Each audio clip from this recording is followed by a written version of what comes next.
3 years ago, I thought marrying Fiona was the best decision of my life. She came with a ready-made family. Her son, Jackson, a quiet 16-year-old who seemed like he just needed guidance and love. At first, things felt almost perfect. Jackson and I bonded over gaming sessions on weekends. We laughed, competed, and even trash-talked like any father-son duo would. But beneath the surface, something didn't sit right. Fiona's relationship with Jackson, it wasn't normal. She treated him more like a partner than a child, whispering secrets in corners, laughing at inside jokes that excluded me, and giving him gifts far beyond what a teenager should expect. I brushed it off as maternal affection, but deep down, an uneasy feeling lingered.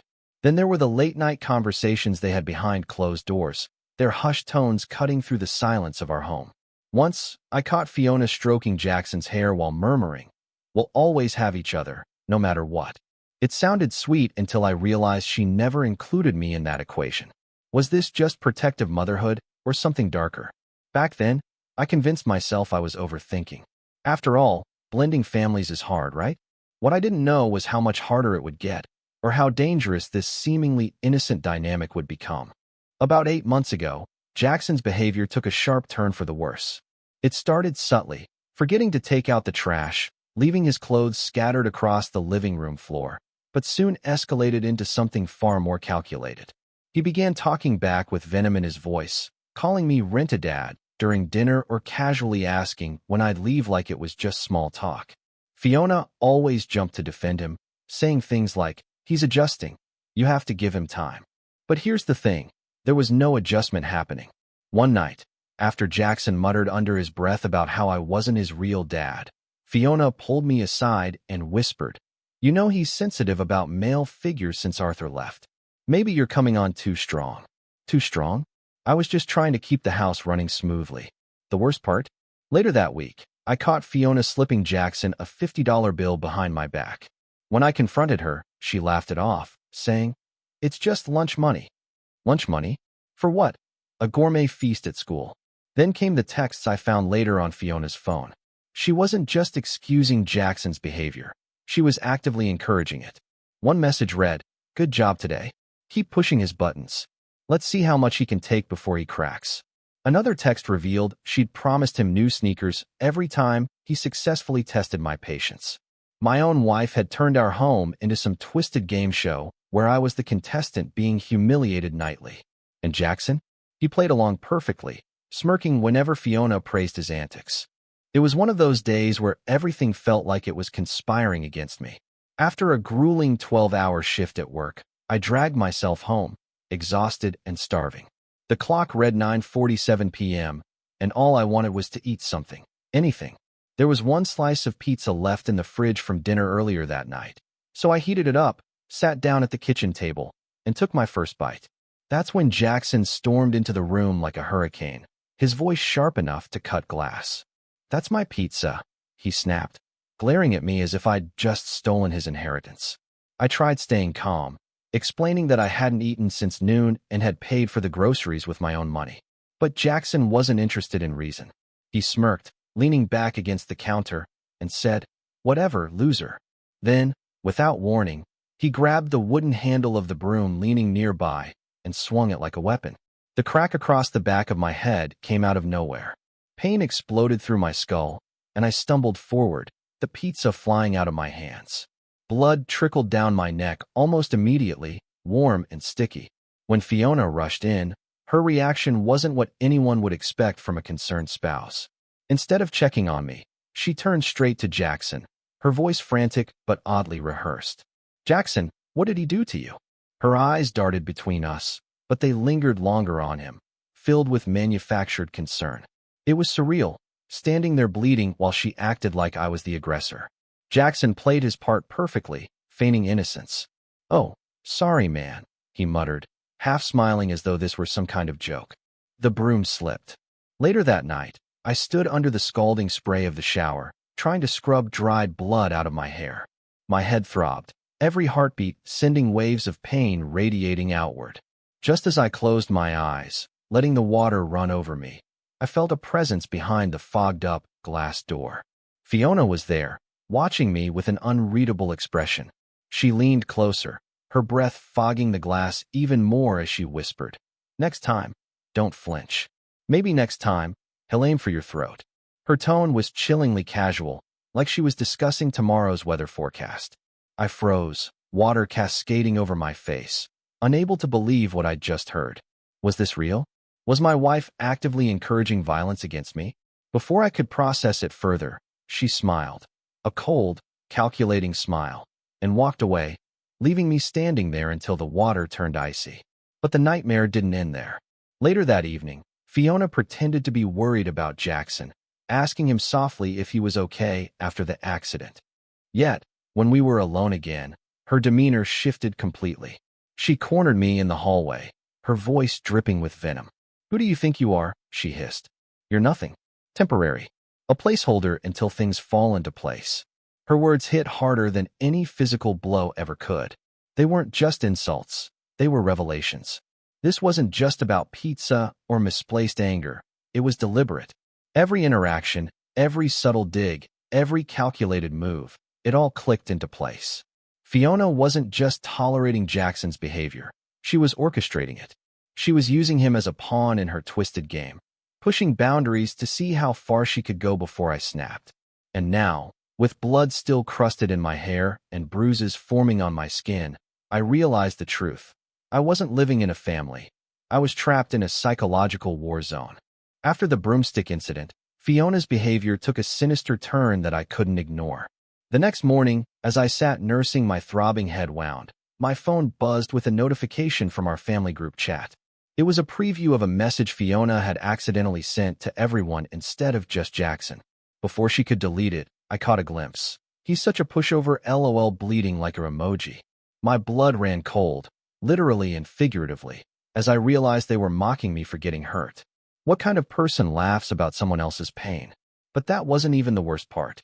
Out of curiosity, or maybe desperation, I opened Fiona's phone while she was in the shower. Her password was laughably predictable: Jackson's birthday. What I found inside made my stomach churn. Hundreds of messages between her and Jackson revealed their twisted game plan. Fiona didn't just tolerate his disrespect, she actively encouraged it. She praised him after every test he performed on me, calling me weak and suggesting ways to provoke me further. There were screenshots of conversations where she coached him on how to act around me, ensuring I'd look unstable if things ever escalated publicly. Then came the bombshell discovery. Fiona had been meticulously crafting a narrative to paint me as an abusive husband. Hidden deep in her photo gallery were staged images of bruises on her arms and legs. Bruises she created using makeup tricks or by pinching herself. She sent these photos to her friends, claiming I regularly hit her. One text exchange showed her bragging about how easy it would be to convince authorities once she filed for divorce. "Guys fall for this stuff all the time," she wrote smugly. As if that weren't enough, I stumbled upon emails between Fiona and her lawyer. She was preparing a fake case against me, not only to gain full custody of Jackson, but also to demand alimony. In one draft, she outlined lies about my supposed temper issues, citing fabricated incidents of verbal abuse. Another email detailed her strategy to present herself as the victim during court proceedings. The audacity of it all left me speechless. How could someone I trusted orchestrate something so cruel? The most chilling moment came when I found a voice memo labeled "Practice Session." Pressing play, I heard Fiona coaching Jackson on what to say if questioned about our home life. "Just tell them you're scared of him," she instructed calmly. "Say you've seen him throw things or yell uncontrollably. Stick to the script, and we'll win." Her tone was clinical, devoid of emotion, as though ruining lives was second nature to her. By the time I finished going through her phone, I felt like I'd stepped into a psychological thriller movie. Every piece of evidence pointed to one undeniable truth. Fiona wasn't just manipulating me. She was building a trap designed to destroy me financially, emotionally, and legally. But here's the thing about traps. Once you see them, you can avoid them. And that realization ignited something inside me, a quiet determination to turn the tables before she could strike first. As I dug deeper into Fiona's web of deceit, the pieces of her betrayal began to form a horrifying picture. It wasn't just about emotional manipulation or encouraging Jackson to test my limits. She was systematically dismantling everything I had built while using me as a financial crutch. The bank statements revealed that Fiona had been siphoning thousands from our joint account over the past year, funneling it directly to Arthur, her ex-husband. At first, I thought she was trying to help him financially, but then I discovered receipts for luxury items, designer handbags, expensive gaming equipment for Jackson, and even a weekend getaway receipt dated 6 months ago, a trip neither Jackson nor I knew about. What shocked me more than the spending spree was the realization that Fiona hadn't cut ties with Arthur at all. In fact, they were meeting secretly behind closed doors. My suspicions grew when I found an old laptop of hers stashed in the back of a closet. Password protected? Yes, but again, she used Jackson's birthday. Inside, I uncovered a hidden folder filled with photos of Fiona and Arthur together. Intimate dinners, casual outings, even selfies where they looked happier than Fiona ever pretended to be with me. They weren't just reconnecting. They were planning something bigger. But the most damning discovery came when I stumbled upon Fiona's journal. She wrote obsessively, detailing every step of her plan to ruin Ethan. One entry stood out, chilling me to the bone. Need to make sure Ethan looks unstable before I leave. Maybe hire someone to act as a witness? A neighbor who saw him yelling? That'll seal the deal. Her handwriting was meticulous, calculating, like she was drafting a business proposal instead of destroying another human being's life. She described how she'd use false allegations of domestic abuse to gain sympathy from family and friends, painting herself as the victim while framing Ethan as the villain. The journal entries also revealed her true feelings about Arthur. To Fiona, Ethan was nothing more than a placeholder, a temporary solution until she could rekindle her relationship with him. She referred to him as the ATM and mocked his efforts to bond with Jackson, calling them pathetic attempts at relevance. Every page dripped with disdain, each word a dagger aimed straight at Ethan's heart. And then there was Jackson. Fiona had poisoned his mind against Arthur so thoroughly that he believed his father didn't want him. Text messages between Fiona and Arthur showed otherwise. Arthur had been fighting for custody for years, sending birthday gifts and heartfelt messages that Fiona intercepted without telling Jackson. She lied to keep them apart, ensuring Jackson stayed loyal to her narrative. Armed with this new evidence, Ethan felt both anger and clarity. This wasn't just about money or revenge anymore. It was survival. Fiona wasn't just exploiting him. She was orchestrating his downfall piece by piece. But now, thanks to her own arrogance, Ethan held all the cards. The game was far from over, but for the first time, he understood exactly what he was up against, and he was ready to fight back. After Fiona's chilling whisper in the shower, "Next time, don't flinch. Maybe he'll aim for your throat," I knew I couldn't confront her immediately. She was too cunning, too skilled at twisting situations to her advantage. If I acted rashly, she'd spin it into some sob story about how I was the unstable one. No, this required patience, a long game. I decided to play dumb, pretending I hadn't uncovered their web of deceit while quietly gathering evidence that would dismantle them completely. The first step was financial independence. The next morning, still nursing a throbbing headache from Jackson's broomstick attack, I drove to a bank on the other side of town and opened a new account under my name alone. I changed my direct deposit information at work, ensuring Fiona wouldn't have access to another penny of my earnings. It wasn't easy explaining the sudden change to HR, but I fudged something about tightening security after a potential identity theft scare. They bought it. Meanwhile, every night when Fiona and Jackson thought I was asleep, I stayed up poring over our finances, documenting every penny Fiona had stolen through joint accounts and fraudulent credit cards. But the real breakthrough came when I installed a hidden camera in the living room. I positioned it discreetly beneath the coffee table where Fiona and Jackson often plotted their schemes. For 3 days, I let the recorder run silently, capturing everything they said behind my back. On the third evening, as I sat alone in my car reviewing the footage, my blood turned to ice. There they were, Fiona lounging on the couch, Jackson sprawled across the floor, discussing me like I was already out of the picture. "We just need to wait a few more months," Fiona said, her voice dripping with confidence. "Once Ethan's gone, everything will be ours. The house, the savings, all of it." She leaned forward, lowering her tone conspiratorially. "Arthur's willing to take us back once we're free. He misses Jackson, and frankly, He misses me too. Her words hit me like a punch to the gut. They weren't just planning to ruin me. They were counting down the days until they could erase me entirely. Jackson chimed in, smirking. And what if he doesn't leave? What if he fights back? Fiona waved a hand dismissively. He won't. He's too weak. Men like him always fold under pressure. Hearing those words, the casual cruelty, the sheer audacity, ignited something inside me. This wasn't just betrayal, it was war. That recording became the linchpin of my case.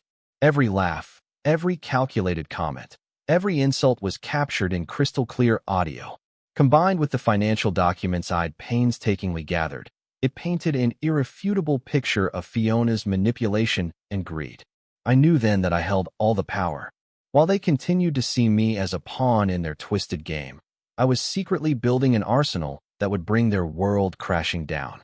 After gathering enough evidence, I knew it was time to act. The first person I contacted was Arthur, Jackson's father. At first, I hesitated. What if he didn't believe me? But when I sent him the screenshots of Fiona lying to the courts, blocking his attempts to see Jackson, and intercepting birthday messages meant for his son, his response came within minutes. Tell me everything. Over the next hour, we exchanged messages that revealed a side of Fiona I hadn't fully grasped. Arthur wasn't the deadbeat dad she claimed. He had been fighting tirelessly for custody, only to be sabotaged by her lies. Feeling emboldened, I decided to escalate things further. I reached out to Fiona's family, her parents, siblings, even distant relatives, and created a private group chat.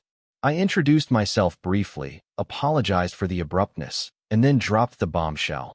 A meticulously organized document filled with dates, times, and screenshots proving Fiona's deceit. Her theft from their dying grandmother's retirement fund was the final straw. By the third day, Fiona's mom called her, demanding answers. Her dad reportedly screamed so loudly during one conversation that neighbors could hear him through the wall. The family turned on her almost instantly. But Fiona wasn't going down without a fight. When she discovered what I'd done, the house erupted into chaos. She stormed into the kitchen, throwing plates and glasses against the walls. "You think you're so smart," she shrieked, her face red with rage. "I'll make sure you regret this." Before I could react, she grabbed a kitchen knife and lunged at me. Time seemed to slow as adrenaline kicked in. I stumbled backward, narrowly avoiding the blade as it grazed my arm.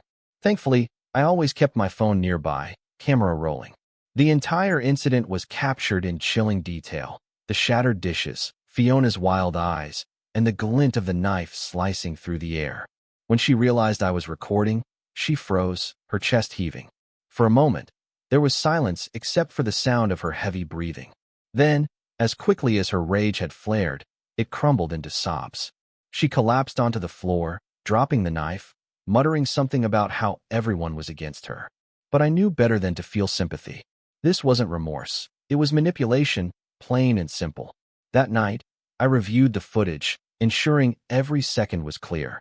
It would serve as undeniable proof if Fiona tried to twist the narrative later. As I sat alone in my new apartment afterward, replaying the events in my mind, I felt a mix of relief and dread. Relief that I'd escaped unharmed, but dread knowing this war was far from over. Fiona wasn't done yet, not by a long shot. 2 weeks after I moved out, something unexpected happened. A Discord message request popped up on my screen from an unknown account. At first, I thought it was another one of Fiona's tricks, maybe a burner account she set up to guilt-trip me further. But curiosity got the better of me, and I clicked on it. The username was unfamiliar, but the profile picture matched Jackson's gaming avatar. My stomach tightened as I opened the message. "I didn't know about the credit cards or what Mom did to you. Can we talk?" Part of me wanted to delete the message without responding. After everything he'd done, the Broomstick Incident, the mocking texts, I wasn't ready to forgive him. But something in his tone felt different. Against my better judgment, I agreed to meet him at a local coffee shop. Public place, broad daylight, no risk of ambush. When I arrived, I barely recognized him. His usual smug demeanor was gone. Instead, he looked smaller somehow, hunched over with dark circles under his eyes. He told me he'd been crashing on a friend's couch since the electricity at home had been shut off. Fiona hadn't paid the bills in months. We sat in awkward silence for what felt like an eternity before he finally spoke. I didn't know," he began, his voice trembling. About Dad, about the money, any of it. She lied to me. As he talked, tears welled up in his eyes. All this time, I thought she was protecting us. I hit you because she said you were going to leave anyway, that you didn't care about me or her. I was so angry, but now I realize. I was just doing what she told me to do. His voice cracked, and he buried his face in his hands. I've felt guilty for months, but I was too scared to say anything. She always said if I messed up, she'd kick me out. For the first time, I saw Jackson not as my tormentor, but as another victim of Fiona's manipulation. He admitted that every cruel comment, every test of my patience, had been orchestrated by her. I thought I was helping protect our family, he whispered through sobs. But all I did was hurt people who didn't deserve it. I didn't offer forgiveness immediately. It wasn't that simple. But I told him I appreciated his honesty and encouraged him to rebuild his relationship with Arthur. If you want to prove you've changed, start by being honest with your dad, I said firmly. He deserves that much. Jackson nodded, wiping his tears. For the first time, I saw a flicker of hope in his eyes. It wouldn't be easy, but maybe redemption was possible for both of us. Moving into the small apartment felt like stepping out of a storm and into still air. For the first time in years, I could breathe without feeling like someone was tightening a vice around my chest. The space wasn't much, a cramped bedroom, a kitchenette, and barely enough room for a couch, but it was mine. Every night, instead of tiptoeing around Fiona's moods or Jackson's hostility, I sat by the window with a cup of coffee, watching the city lights flicker. It was quiet, peaceful, and achingly beautiful after 3 years of chaos. I started therapy shortly after settling in. 3 years of gaslighting, manipulation, and betrayal don't just vanish overnight. They leave scars you can't see. My therapist said something that stuck with me. Healing isn't linear. Some days were easier than others, but slowly, I began to untangle myself from the web Fiona had woven around me. I learned to trust my instincts again, to recognize red flags I'd ignored before. Meanwhile, Fiona's world was crumbling faster than she could rebuild it. Her suspension at work turned into termination when an internal audit revealed her fraudulent expense reports. Without my income supporting her, she couldn't keep up with the mortgage payments she'd claimed to make while secretly pocketing the money. The bank foreclosed on the house, leaving her homeless. She moved in with Wanda, one of her so-called friends, selling off designer bags online to scrape together rent money. The irony wasn't lost on me. Those same bags were bought with credit cards opened under my name. One evening, as I returned home from grabbing dinner, I found Fiona slumped against my apartment door, sobbing uncontrollably. Please, she begged, her voice hoarse. You have to let me explain. Her mascara-streaked face told a story of desperation, but I didn't budge. Instead, I stood there, arms crossed, watching her unravel. Explain what? I asked coldly. How you lied, stole, manipulated everyone around you, or how you encouraged your son to hit me with a broomstick. She flinched at my words, shaking her head frantically. I made mistakes. I'll fix everything. But I didn't listen anymore.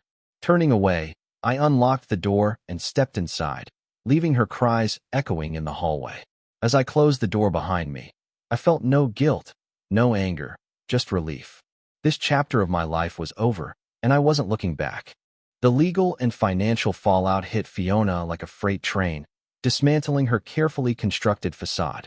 Her suspension from work quickly escalated into termination when an internal audit revealed her fraudulent expense reports, money she'd pocketed under the guise of client meetings that never happened. The evidence I'd forwarded to her boss sealed her fate. Meanwhile, Arthur wasted no time filing for emergency custody of Jackson after reviewing the documents I'd shared with him. To my surprise, Jackson didn't resist.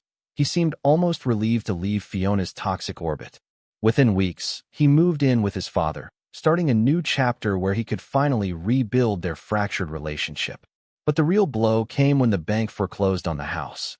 Fiona had been funneling mortgage payments into her own accounts for months, leaving the loan unpaid. The sheriff's notice taped to the front door was the final nail in her coffin. Desperate, she began selling off designer bags and jewelry online, items purchased with credit cards opened under my name. Watching her posts begging strangers for cash felt surreal, considering how much damage she'd caused. Still, Fiona wasn't done fighting, or so she thought. In a last-ditch effort, She hired a low-budget attorney to file a lawsuit against me, demanding alimony and half our assets while claiming emotional distress. It was laughable, really. When we appeared in court, the judge barely glanced at her claims before dismissing them outright. Gross financial misconduct, he declared, slamming his gavel. Not only did he throw out her case, but he also issued a restraining order barring her from contacting me or Jackson for 5 years. The courtroom erupted in stunned silence as Fiona sat there, pale and trembling. For me, this ruling marked closure, a definitive end to 3 years of manipulation, betrayal, and pain. As I walked out of the courthouse, sunlight warming my face, I realized something profound. Justice isn't always immediate, but it's inevitable.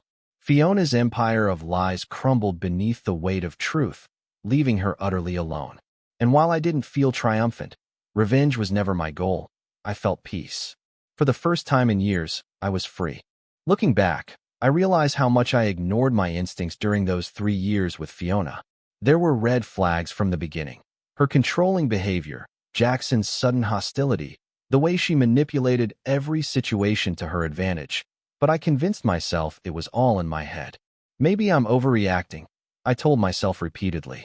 But deep down, I knew something wasn't right. The lesson I learned the hard way is this: trust your gut. If someone shows you their true colors, believe them the first time. Don't wait for confirmation. Don't hope they'll change. Document everything, because when the storm hits, evidence becomes your lifeline.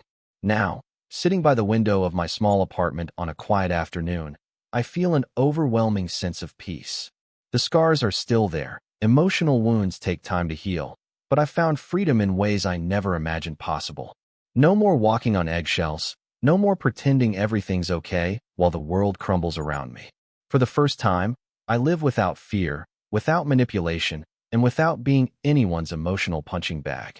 As the sun dips below the horizon, painting the sky in shades of orange and pink, I reflect on everything that brought me here. The betrayal, the pain, the lies, they were the darkness I had to endure to find the light. And though it felt unbearable at times, I now see it as necessary. Growth often comes wrapped in suffering, and sometimes survival means becoming someone stronger than you ever thought you could be. I whisper to myself, almost as if to cement the realization. Sometimes, to find the light, you have to endure the darkness. But the light always waits for those who are patient enough to push through. It's not just about escaping toxic relationships. It's about reclaiming yourself, piece by piece, until you're whole again. The irony isn't lost on me.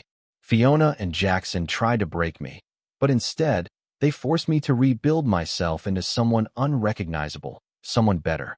My journey wasn't easy, but it taught me resilience, self-worth, and the importance of boundaries. As I sit here watching the last rays of sunlight fade, I know one thing for certain: I survived. And survival, in its purest form, is victory.